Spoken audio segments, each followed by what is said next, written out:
लोगोफोर सावगारि नुनाय बेसादखौबो जों बयबो मिथिगौ बे जाहैबाय गेस सिलिन्डार साफ्रोमनिबो न'आव बेयो दङ आरो साफ्रोमबो बेनि खाबुखौ जों लायो दा बेजों जोङो संनाय खावनायाव हाबाखौ थाबैनो खालामनो हायो आरो जोबोद गोरलैयैनो जायो दा बेयो जोंनि थाखाय जोबोद इउसफुल जानानै दं बेनिखायनो नाथाय गोसोआव लाखिनो गोनां बाथ्राया बेसोदि जेसेबांनाखि इउसफुल जेसेबांनाखि जोंनो हेफाजाब होयो बे बेसादा माब्लाबा माब्लाबा ओरैबायदि जागोन जायो खनसे जानायावनो जोंनाव जोबस्रांलांनानै जेबो थायैबो जानो हागौ दा बे जाहैबाय ब्लास्ट जानाय एबा गेब्रुनाय दा गेस सिलिन्डारा गेब्रुयोब्ला जोंनाव जेबो हमथानायनि राहा गैया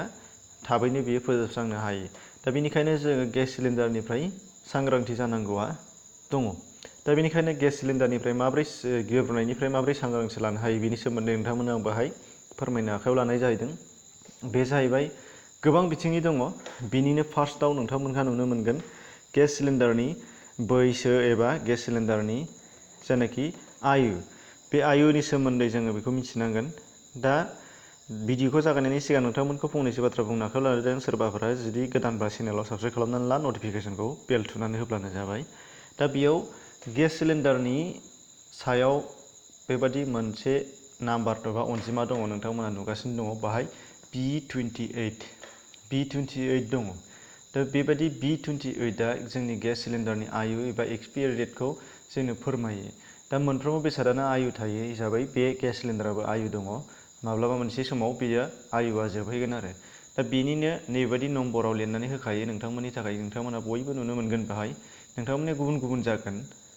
फ्राय बाहाय नुनो मोनदों B28 B28नि Bआ जाहैबाय दाननि जथाय मोनसे ग्रुपखौ दिन्थिगोन बेनिफ्राय 28आ जाहैबाय इयार एबा बोसोरखौ दिन्थिगोन दा बे इयार एबा बोसोर आरो बी एल्फाबेटफोरा मा माखौ दिन्थियो बेखौ आं फारियै नोंथांमोननो क्लियारलि खिन्थाना होगोन बाहाय नुनो मोनदों बिसान एबा नाम्बार जेनाखि 28 दङ बे 28आ जाहैबाय 2028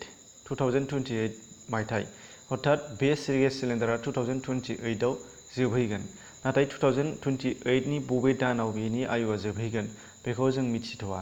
दा बुंनांगौआ जाहैबाय नैबे 28 जुदि दङब्ला नोंथांमोननिया 2028आव जोबगोन खायफानिया 23 दंबा 23आव जोबहैगोन 2023 सोरनाबा जुदि 18 दंब्ला 2018आव जोब्बाय बेनो जाहैबाय एक्सपायार थांखानाय बेसाद बेखौनो जों सांग्रांथि लानांगौ दङ जुदि नोंथांनिया सोलिबाय थानाय दाननि एबा सोलिबाय थानाय बोसोरनि सिगाङाव जोबखांखानाय सिगाङाव थांखांखानाय जुदि मायथाइब्ला हथात दा 2029 बा जुदि नोंथांनिया 2017 लिरनाय दङब्ला बेयो जाहैबाय एक्सपायरि डेट जाबाय बेखौ जोङो गिनांसिगौ खैफोद गोनां बेनिखायनो बेखौ जों बाहायनो नांला आरो नोंथांमोना गेस लायोबा बेखौ फार्स्ट टाइम नायग्रोनांगोन ओंखायनो ओमफ्राय बिनि उनावहाय दा सोलिबाय थादों 2019नि उननि बोसोर हथात 21, 20 बेसेबांलाखि जाहैया मानो बिसोरो बाहायजाथाव दा बेनिखायनो बेखौ नायनो गोनां जागोन होनब्ला मिथिनो मोनबाय बाहाय थानाय बिसान एबा नाम्बारा इयारखौ दिन्थियो बिनिफ्राय बे डि एल्फाबेट सोरनाबा बी सोरनाबा सी सोरनाबा डी बे मोनब्रै एल्फाबेट थागोन ABCD दा बे ABCDआ मोनब्रैया मोनथाम खरै बोसोरनि ग्रुपआव रानजादों बेखौ दा फारियै खिथानो आखायाव लानाय जाहैलायबाय बे जाहैबाय ग्रुप एआव दङ नोंथांमोना नुनो मोनदों जानुवारि फेब्रुवारि मार्च हथात जुदि नोंथांमोननि गेसनि जेनाखि बे नाम्बारा हथात A28 थानायमोनब्ला मा जाहैगोन 2028नि ए हथात जानुवारि फेब्रुवारि मार्च बे मास मोनथामनि गेजेराव बेयो जोबहैगोन दा बेखौ फोरमायनाय जायो जुदि बी दङबा एप्रिल मे जुन सी दङबा जुलाइ आगष्ट सेप्तेम्बर आरो डी दङबा अक्ट'बर नभेम्बर डिसेम्बर दा बेबायदि मोनथाम मासखौ रानना होनाय जादों मानो होनबा मोनसे लहा एबा गुबुन बायदिसिना सिलिन्डार बेसादनि थाखाय बबेबा मोनसे थि एक्जाक्ट अक्ट'आव जोबहैगोन बेखौ बुंनांगौआ गोब्राब बेनि थाखायनो बिथांमोना दानखौ राननानै होदों दा दान हिसाबै रानदों आरो मास मोनथाम खरै जेरै नैबे आं दहायनो दिन्थिनाय B28 गेस सिलिन्डारनि जोबहैगोन डेटआ जागोन अब्ला 28आ जाहैबाय 2028 बेनिफ्राय Bआ जाहैबाय ग्रुप Bनि मायाव गोलैदों एप्रिल मे जुन हथात 2028नि एप्रिल मे जुनाव बे गेस सिलिन्डारनि एक्सपायारि डेट जाहैगोन जुदि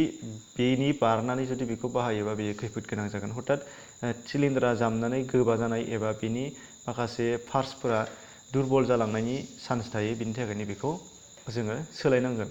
बे हिसाबै अब्ला लोगोफोर नोंथांमोना बुजिबाय जानो हागौ बे मोनसे बिथिंखौ दानिया बिनि अनगायैबो गुबुन बिथिंनि दंबावो जेरैहाय नोंथांमोननि बेलायाव जों साफ्रोमहाबो गेसखौ फ्राय बांसिनानो मा खालामो मोनसे डाइनिं एबा मोनसे जोंनि ओंखाम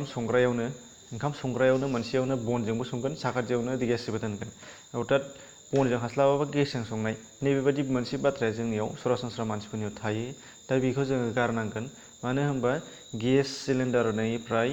ओंखारनाय जानाखि गेस बियो अरजों एसे लोगो मोनबानो बियो गेब्रुगोन बेखौ जों रावबो हमथानो हानायनि चान्स थाया दा बे हिसाबै जुदि खायफाया सोरबाया जुदि ओंखाम संग्रा मोनसेयावनो एबा अरदाबनि साखाथियावनो गेस सिलिन्डारजों बा गेसजोंनो सङोबा बनजोंबो सङो गेसजोंबो सङोबा बेखौ जों दिनैफ्रायनो गारनांगोन गोजानाव दोननांगोन मानो होनबा माब्लाबा समाव जोङो टेनसन एबा गोबां बिथिङावनो जोङो गावखौ मुखुब खालामनायाव गेसजों संनाय समाव गेसनि सौखाफोरखौ जों बन्द' खालामनो बावो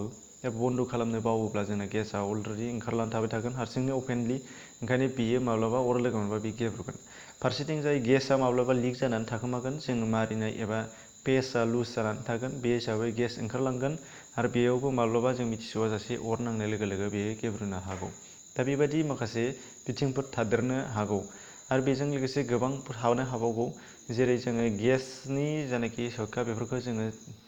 थाबनो जोङो चेक खालामनानै नायबाय थानांगौ जाहाथे माबाफोर दङ नामा गोरोन्थि दङ नामा अर्थात लिक जागोन नामा बेफोरखौ जों साफ्रोमबो सुलाद लाबाय थानांगोन आरोखि सानफ्रोमबो नङाब्लाबो जोङो गेजेर गेजेर जों बेखौ नायनानै लानांगोन अब्ला बेफोरबायदि गोबां जाहोननि थाखाय जोंना गेस सिलिन्डार ब्लास्ट जानाया जानो हागौ अब्ला आसा खालामो नोंथांमोना बुजिनो हाबाय जानांगौ दिनैहाय मा फोरमायनो आखायाव लानाय जादों फिननिफ्राय नेचार पाब्लिकेसननिफ्राय फिन खेबसे नोंथांमोनखौ नायनायनि थाखाय साबायखर बावनानै सोरबाया साबस्क्राइब खालामाखै साबस्क्राइब खालामनो थाखाय खावलायनाय जाबाय आरो नोंथांमोना नटिफिकेसन बेलखौ थुनानै लाब्लानो जाबाय जाहाथे गोदान नटिफिकेसन नोंथांमोनाव थांबाय थायो एसेनोसै गोजोन्थों।